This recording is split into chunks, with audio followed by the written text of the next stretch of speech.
Hi, everybody. This is International Master Joel Banao, and welcome to our show. Today, I want to share a beautiful quote or saying that I saw or watched on YouTube on a Kobe Bryant interview.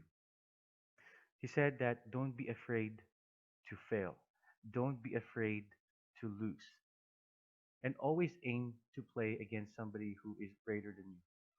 Because that way you could evaluate what your weaknesses are and how you could improve. You may lose at that particular day, but you know what? It will be different next time around because you're going to be learning from your mistakes, and that is how you reach the top.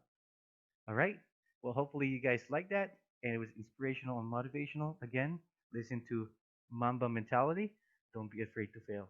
Just be the best. Try to be the best version of yourself. All right. See you guys in a little bit. Bye bye. Welcome back, everybody. And we get to the critical position of the game of my dear student, Shrikar Potaraju, who also holds the AIM title, versus none other than a very powerful foe, very powerful opponent, Super Grandmaster GATA Kamsky is a multiple US champion and was in the top five or top three in the world. In this position, White played really well, and Black is this position is about equal. In an unfortunate event, Black played Bishop B6. All right, and I'm gonna give you guys about 10 seconds to find the answer. Pause the video and go ahead and find the correct move. All right, did you guys manage to pause the video? And did you guys manage to find the correct move? Because if you guys found the move Rook B8, that is exactly what happened. So in the game, Super Grandmaster Garakamsky made a mistake, and now he's going to be forced to lose the exchange. The game continued with Bishop takes D4, Rook takes B3, Bishop takes E5, Rook B5, Bishop D4, King F3, F5. White is up in exchange, and a good strategy here is for the Rook to be able to win the A pawn, so White can just start advancing his B pawn. However, from a winning position, the completely was eventually drawn. My student got a little, well, he got a little cold feet because he's playing against a legend, and no, he just decided to take the draw here. But what could have been a better way to win from a position where you're up in exchange? So in this position, White could have played King C4. What a neat little strategy. And the point is, what you have to do is you have to attack this bishop all the way to King C6 and King D8, so you could end up winning this pawn at A5. A very good strategy if you're up in exchange is to get a pass pawn and start advancing that pass pawn because the rook and the pass pawn will completely overpower the minor pieces. So King E7 uh, could easily be answered by Rook B7 followed by King B5. That is completely winning. But before we get to that critical moment, let's see what had happened in the game. The game started with G4. It was a London system.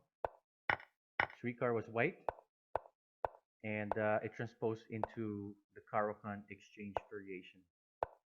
This is one of the hottest lines nowadays, and a lot of grandmasters are playing the exchange variation against the Caro because it's easy to play. I saw it, and one of the main ideas for white here is to dominate the e5 square because the fundamental in chess is that once you dominate the center, you can start attacking the side. The game continued. Here, after castle, this is actually a little dubious. Here, white has queen c2 now. If you guys played the exchange variation of the Caro-Kann, and now the problem is if you play bishop h5, you're not going to be able to challenge this bishop anymore with your light square bishop on h5 because the knight will take it and white's going to get the two bishops advantage. And black is also unable to take on e5 because d takes e5, knight has moved, and the h7 falls. This would have been a more accurate approach. Here, white played h3, bishop h5, rook e1, and again, like if you're playing against the Caro-Kann and you're applying the exchange variation, then e5 is one of the main things that you want to dominate. The white is very solid despite the maneuvers that he attempted that went to no avail or no success, he's still very solid. He doesn't have any problems in a position. And I really especially like this move c4. White realized that there is no play anywhere, not on the king side. It's going to be much harder now. So the fundamentals is go back to the center, play in the center as much as possible. And after you dominate the center, that's when you start transferring your attack to the side. White got a great position. White has more space, better pieces, while black's pieces are simply stuck on the eighth rank. And white has a really nice position. So bishop b8 was played, attempting to trade. If you have less space, you want to trade. And white just says, I'm not going to do it. I have the space advantage. I have better pieces. Rook d1, and you could see how active white's pieces are. Queen c6, rook d6, and this is where white made a mistake. This is how he lost his advantage. A better move would have been rook c1. Rook c1 would have been nice, followed by like rook d1. This would have been fantastic, and white controls everything in this position. Unfortunately, after rook d6, white missed this powerful counter-attacking move, which forces the exchange of queens and pawns, and white still may be more active, but due to the exchanges that occurred, uh, he doesn't have any weaknesses, and black could just simply trade down more pieces. Rook b8 takes, rook c2, bishop d8, bishop e3, g5. Very nice move. Grandmaster Kamsky is trying to improve his king. Bishop a7, a little just waiting. Rook c6, king g6, and he wants to play king f5, so a simple move g4, a5. Position was really equal. So I could see that sometimes it could be frustrating or flustering to play against the exchange variation because white is simply so solid. And this is where it all began.